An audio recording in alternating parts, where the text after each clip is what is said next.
चलिए, आप सभी लोगों को very very good evening. Start करते हैं सेशन को और लेकर के चलेंगे हम फिर से आपको कुछ महत्वपूर्ण प्रश्नों के साथ आगे की ओर। तो आप सभी लोगों को वेरी वेरी गुड इवनिंग, आप सभी लोगों को शुभ संध्या।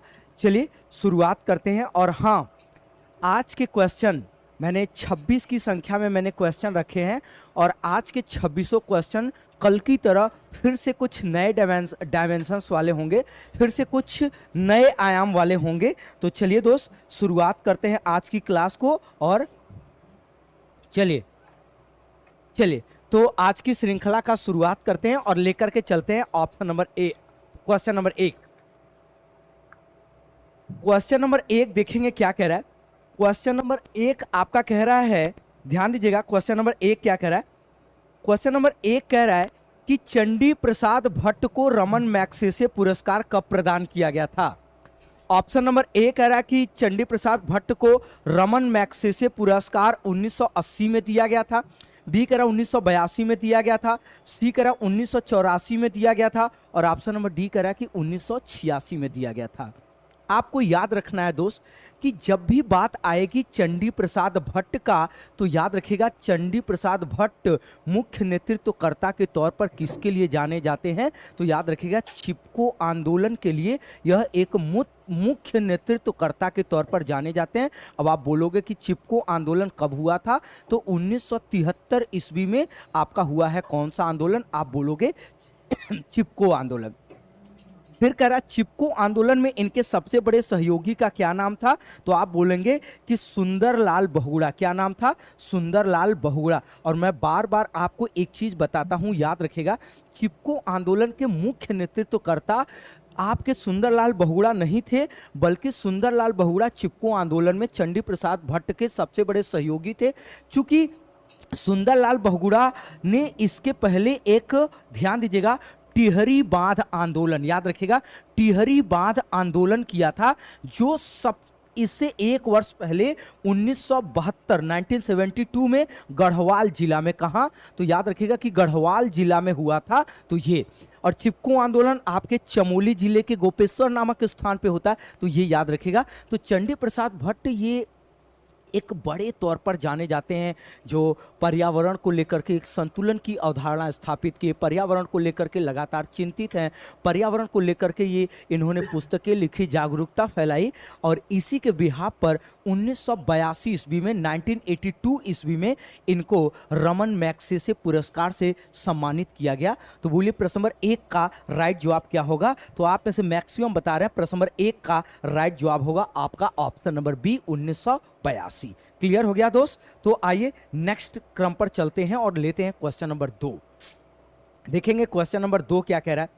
क्वेश्चन नंबर 2 कह रहा है कि राष्ट्रीय ऊर्जा संरक्षण दिवस, राष्ट्रीय ऊर्जा संरक्षण दिवस हम प्रत्येक वर्ष कब मनाते हैं। तो देखिए, राष्ट्रीय ऊर्जा संरक्षण दिवस की बात कर रहा है, राष्ट्रीय ऊर्जा संरक्षण दिवस की बात कर रहा है। कह रहा 5 जून को मनाते हैं, 15 सितंबर को मनाते हैं, 4 नवंबर को मनाते हैं, और कह रहा 14 दिसंबर को मनाते हैं। तो देखिए, ऊर्जा संरक्षण दिवस किसके लिए कह रहा है, ऐसे ऊर्जा, मतलब ऐसी ऊर्जा का ये जिक्र करता है जो ऊर्जा समाप्त हो सकते हैं, या जो ऊर्जा क्या हो सकते हैं, खत्म हो सकते हैं। तो अगर हम इसकी बात करते हैं, तो आप प्रत्येक वर्ष राष्ट्रीय ऊर्जा जो संरक्षण दिवस है, इसका आयोजन आप करते हैं 14 दिसंबर को। याद रखिएगा आपका राइट जवाब क्या होगा, ऑप्शन नंबर डी, 14 दिसंबर। तो राष्ट्रीय ऊर्जा संरक्षण ये प्रत्येक वर्ष 14 दिसंबर को आप आयोजित करते हैं। तो बोलिए प्रश्न नंबर 2 का राइट जवाब क्या है। तो आप में से मैक्सिमम का जवाब आ रहा है, प्रश्न नंबर 2 का राइट जवाब है ऑप्शन नंबर डी। क्लियर हुआ?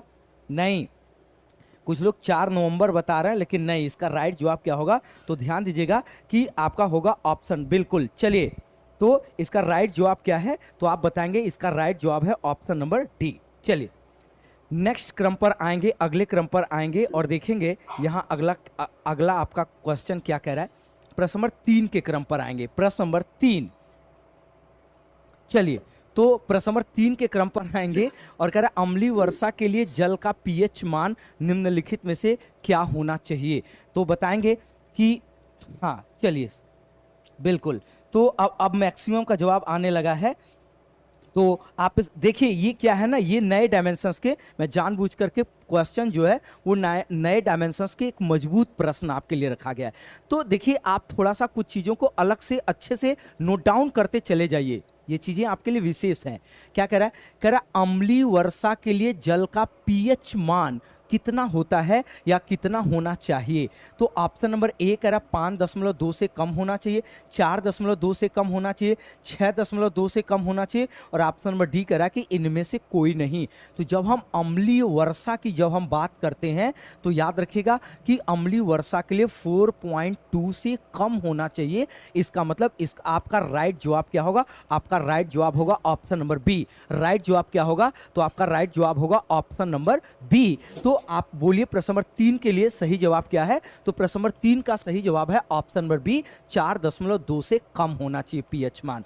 आगे की ओर आएंगे और नेक्स्ट प्रश्न नंबर 4 पर और देखेंगे क्वेश्चन नंबर 4 क्या कह रहा है। कह रहा बेंजीन के कारण किस रोग की संभावना सर्वाधिक होती है।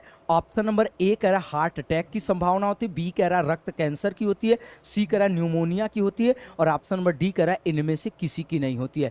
तो देखिए ध्यान दीजिएगा, जो बेंजीन एलिमेंट्स है, तत्व है, इससे सबसे ज़्यादा मनुष्यों में रक्त कैंसर की जो समस्याएं हैं वो होती हैं। तो इसको याद रखेगा, जैसे इसका एक प्रमुख कारक के तौर पर सिगरेट इत्यादि जाना जाता है। तो बोलिए प्रश्न नंबर 4 का राइट जवाब क्या होगा। प्रश्न नंबर 4 का राइट जवाब होगा ऑप्शन नंबर बी, रक्त कैंसर। चलिए अगले क्रम पर आएंगे और लेंगे क्वेश्चन नंबर 5। देखेंगे क्वेश्चन नंबर 5 क्या कह रहा है। क्वेश्चन नंबर 5 कह रहा है क्रैकिंग गैस के नाम से निम्नलिखित में से कौन जाना जाता है। लेकिन देखिए एक बात और, भाई आप ये बताओ, इतनी बात आपसे कही गई कि एक शेयर तो आप कर सकते हैं ना, आप एक शेयर करिए। मैं एक शेयर तो कर ही सकते हैं ना। देखिए आपके एक शेयर का परिणाम कुछ भी हो सकता है, आपके लिए बहुत सकारात्मक हो सकता है। एक शेयर आप करिए, पहले 10 सेकंड का समय निकाल करके एक शेयर करिए। देखिए आप क्वेश्चंस को भी देख सकते हैं और ये सेशन श्रृंखला लगातार जारी रहेगा। कल के भी जो चीज़ें आप कहेंगे वो भी चीज़ें हम प्रोवाइड करा देंगे, इसमें कोई दो राय नहीं है, ठीक है। तो चलिए 10 सेकंड का समय निकालिए और एक शेयर आप में से सभी लोग करेंगे। मुझे उम्मीद है कि आप इसे मैक्सिमम करेंगे, आप में से मैक्सिमम करेंगे। अगर मेरा कमिटमेंट है तो आप में से मैक्सिमम करेंगे, इसमें कोई दो राय नहीं है। चलिए तो ठीक है, बस एक शेयर करिए और तुरंत आ जाइए। चलिए एक शेयर करिए और तुरंत आ जाइए, ठीक है। तो आइए, कह रहा क्रैकिंग गैस के नाम से निम्नलिखित में से कौन जाना जाता है। कह रहा कार्बन मोनोऑक्साइड जाना जाता है, सल्फर डाइऑक्साइड जाना जाता है, नाइट्रोजन की ऑक्साइड जाना जाता है, और कह रहा ऑप्शन नंबर डी कह रहा इनमें से कोई नहीं। तो देखिए क्रैकिंग गैस शब्द का जो प्रयोग किया गया है वो किसके लिए किया गया है, वो किया गया है पत्थरों के लिए। किसके लिए किया गया है,